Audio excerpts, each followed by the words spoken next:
오늘 우리에게 주신 하나님의 말씀은 민수기 19장 11절로부터 22절까지 말씀입니다. 사람의 시체를 만진 자는 이래 동안 부정하니 그는 셋째 날과 일곱째 날에 잿물로 자신을 정결하게 할 것이라. 그리하면 정하려니와 셋째 날과 일곱째 날에 자신을 정결하게 하지 아니하면 그냥 부정하니 누구든지 죽은 사람의 시체를 만지고 자신을 정결하게 하지 아니하는 자는 여호와의 성막을 더럽힘이라. 그가 이스라엘에서 끊어질 것은 정결하게 하는 물을 그에게 뿌리지 아니하므로 깨끗하게 되지 못하고 그 부정함이 그대로 있음이니라.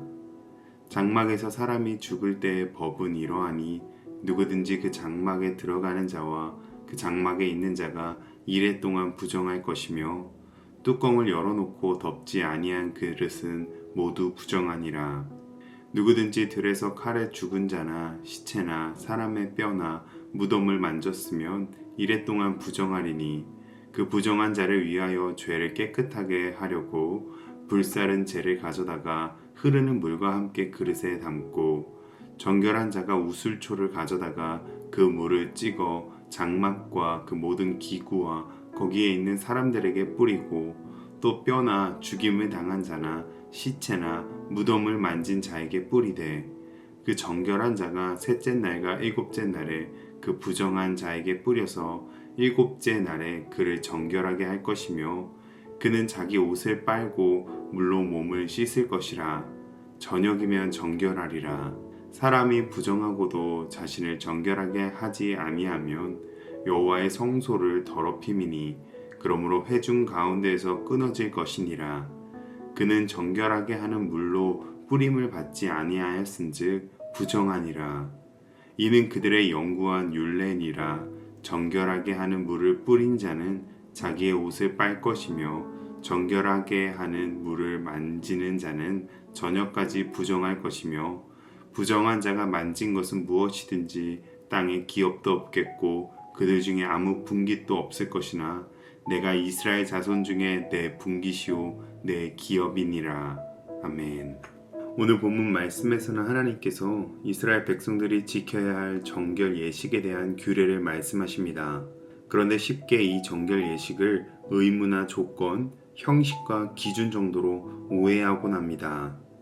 의무나 조건으로 이해하게 되면 하기 싫은 일을 억지로 어쩔 수 없이 행해야 하는 것으로 받아들이게 되는데요. 그러나 오늘 본문을 보면 정결 예식에는 하나님께서 우리에게 주시는 은혜가 담겨 있음을 알 수 있습니다. 오늘 이 말씀을 함께 살펴보며 우리를 향한 하나님의 은혜를 발견하는 이 시간이 되시기를 주님의 이름으로 축복합니다. 먼저 오늘 본문에서는 부정하게 되는 원인을 말합니다. 부정은 위생적인 문제가 아닌 죄와 죽음과 접촉하고 노출된 영적인 상태를 뜻하는 것입니다. 그렇기에 죄의 결과인 죽음과 관련됨이 부정의 원인이었습니다. 그것은 시신을 만지거나 시신과 같은 공간에 있었던 사람과 물건들이 부정하다라고 하는 것입니다. 문제는 사람이 태어나면 죽음과는 접촉하고 관련이 될 수밖에 없다는 것입니다.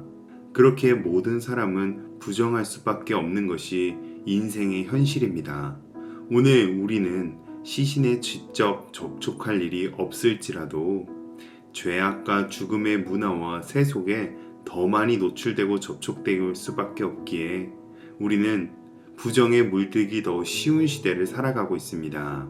이어 17절로 19절에서는 하나님께서 부정하게 된 자를 정결하게 할 예식을 말씀해 주십니다.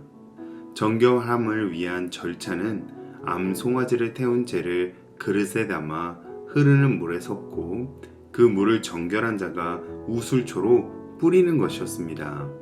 이를 통해서 우리가 알 수 있는 것은 부정은 시간이 지난다고 해서 결코 저절로 사라지지 않는다는 것입니다.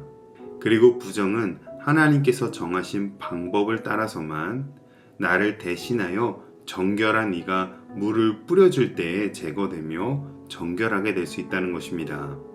이처럼 부정은 저절로 그리고 스스로 제거할 수가 없는 것입니다. 그래서 정결 예식은 부정을 제거할 수 없는 우리로 정결을 얻게 하시기 위한 하나님의 은혜의 수단입니다. 하나님께서는 오늘 우리를 위한 정결 예식을 행하셨습니다. 히브리서 9장 12절 말씀, 염소와 송아지의 피로 하지 아니하고 오직 자기의 피로 영원한 속죄를 이루사 단번에 성소에 들어가셨느니라. 아멘. 죄와 죽음의 부정에서 스스로 벗어날 수 없는 우리를 위하여 죄가 없으시고 정결하신 예수님께서 자신의 피로 우리를 정결하게 해주셨습니다. 그렇게 우리에게 주어진 정결함은 의무나 규율이 아닌 하나님의 은혜인 것입니다. 이어 20절로 22절에서는 하나님께서 주신 정결 예식을 따르지 않고 부정에 그대로 남아있는 자에 대해서는 회중 가운데서 끊어질 것이라고 단호하게 말씀하십니다. 회중 가운데서 끊어진다는 것은 당시에는 하나님의 백성으로서 자격을 상실하는 것이며 동시에 이스라엘의 진영에서 쫓겨나는 것이었습니다. 그러므로 정결함을 거부하고 부정에 머무는 자는 하나님과의 관계가 끊어지게 되고 일말의 은혜가 존재하지 않으며 죽음의 저주가 가득한 광야로 쫓겨나게 되는 것입니다. 이는 오늘 우리가 마음에 담아야 할 말씀입니다. 우리를 정결하게 하는 예수 그리스도의 복음을 듣고도 내 죄를 회개하지 않고 죄 가운데 거하며 죄를 반복한다면 하나님과의 관계에서 끊어져 영원한 죽음에 빠질 수밖에 없다라는 것입니다. 그러나 이는 반대로 누구든지 예수 그리스도의 복음을 듣고 회개하여 예수님의 십자가 보혈을 의지한다면 모든 부정과 죄가 씻겨지고 하나님과의 친밀한 교제를 나누는 은혜를 누리게 된다는 것입니다. 그러므로 오늘 우리는 스스로 해결할 수도 저절로 사라지지도 않는 죄와 죽음의 문제를 해결해 주시는 하나님의 은혜, 곧 그리스도의 복음으로 날마다 정결한 삶으로 하나님과 동행하시기를 주님의 이름으로 축복합니다. 기도하겠습니다. 사랑과 은혜가 풍성하신 하나님 감사합니다.